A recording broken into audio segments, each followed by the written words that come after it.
What is up, guys? We're back with a new video today, and this one is going to be quite an interesting one because it has come to my attention that we need to have the clones versus clones discussion. I've seen many people having wavering opinions about which clone is better, which era, which line, which style. Today's video, we're going to break it all down. So in it, we'll be looking at the Clone Wars mold, the Saga Legends mold, the Skinny Ugly mold, ew, boo, we hate that one, and the new Clone Trooper mold from the Vintage Collection.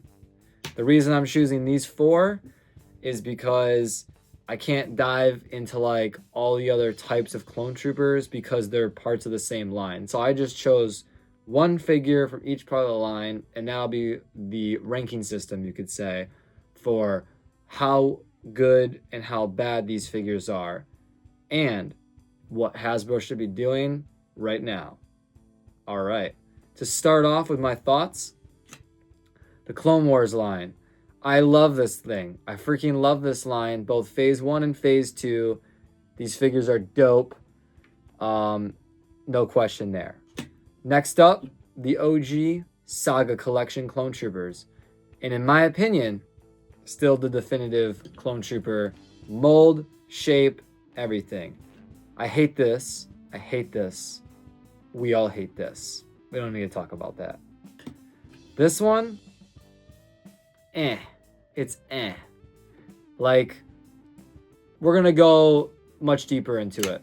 Time for a closer look. All right, everybody, we're gonna start off with some straight heat. Basically, I am a huge fan of this figure. I've said it probably about 1,000 times on this channel.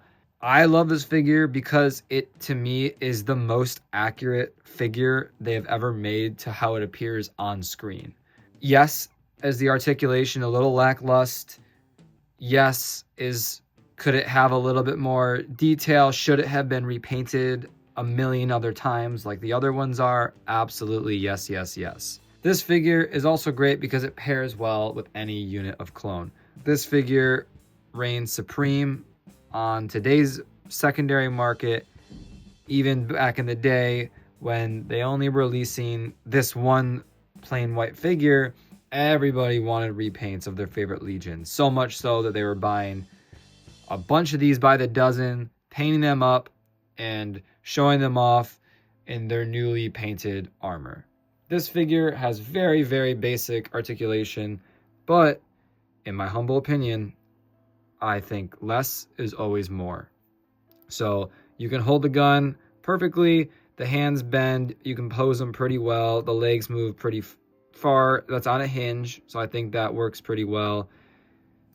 Swivel, well, that's gonna happen. Ball jointed head, bend at the knee, and yes, I know, I agree, I wish there was the ankle pivot there, maybe a little bit of bend at the wrist would have been cool, but what more do you want? It's got that perfect 90-degree for the shoulder. It's perfect. Next up, I do have to say, this one is the absolute GOAT of collecting. Yes, some of you may not know, I am a huge Saga Legends, Legacy Collection, whatever you want to call it. Let's just say prequel movie figures, specifically clones. You've seen my shelf in the collection videos and whatnot. I do collect those lines. I grew up with that just as much as I grew up with the Clone Wars lines. Therefore, this figure is one hell of a figure.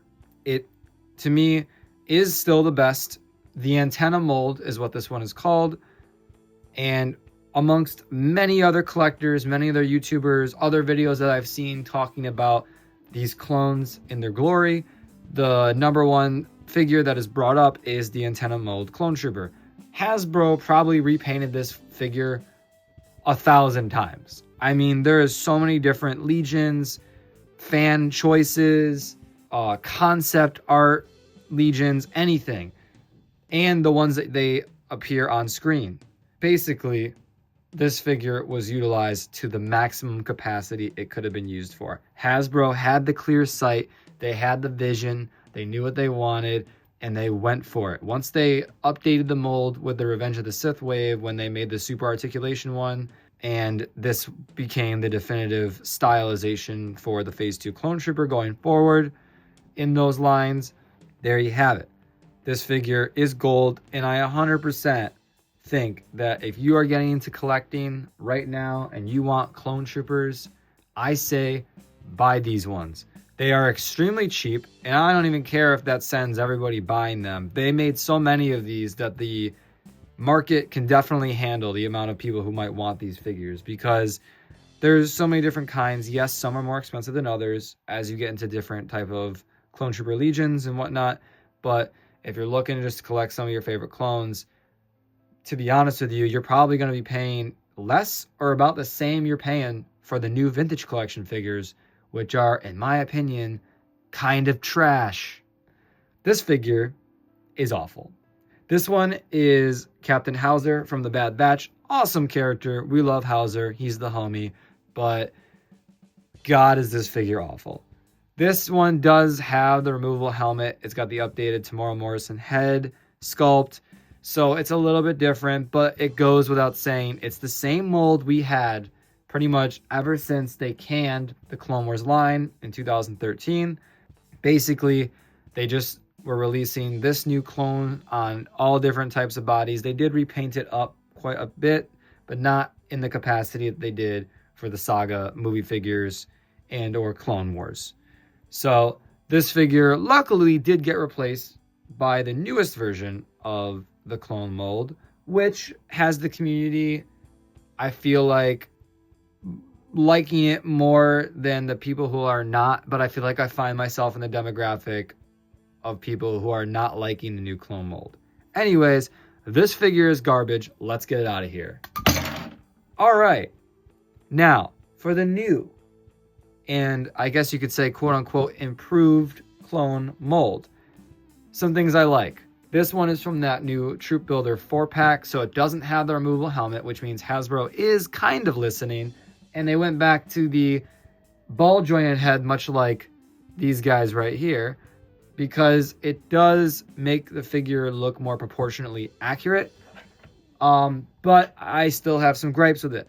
I still feel like they have not been able to master the look, aesthetic, and feel that the helmet brings when you see it on screen.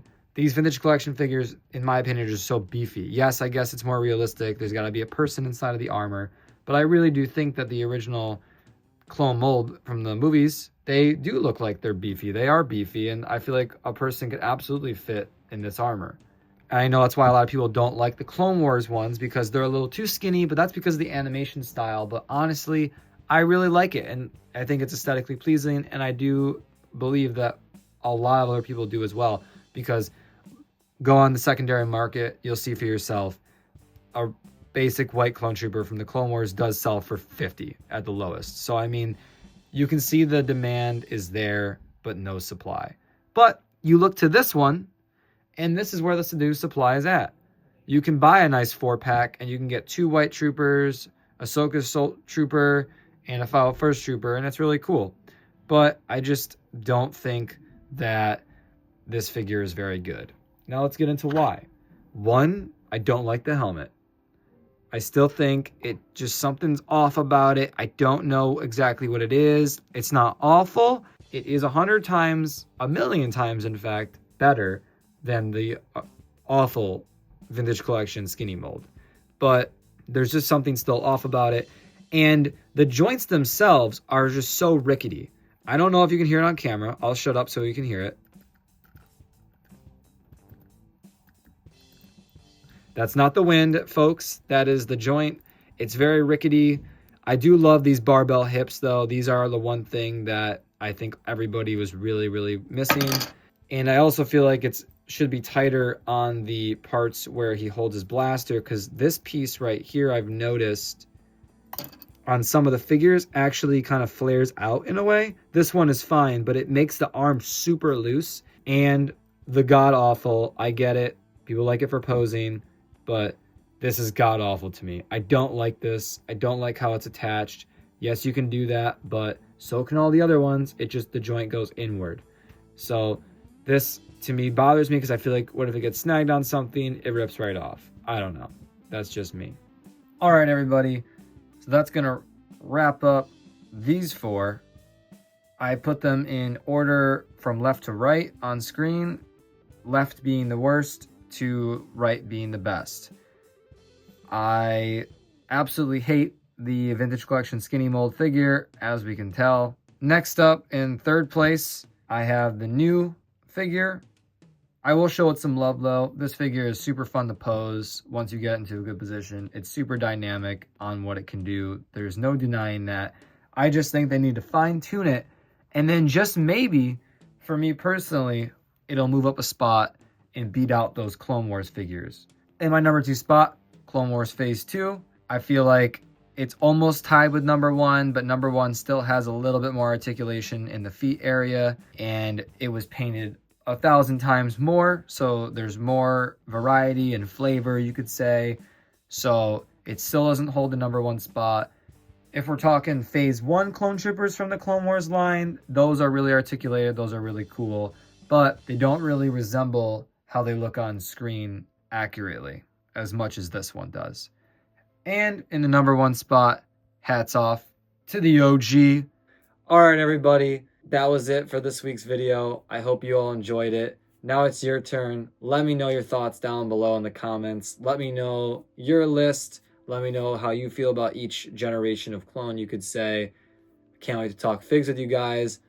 Feel free to subscribe if you're new. Drop a like. And until next time, guys, keep it real and peace out.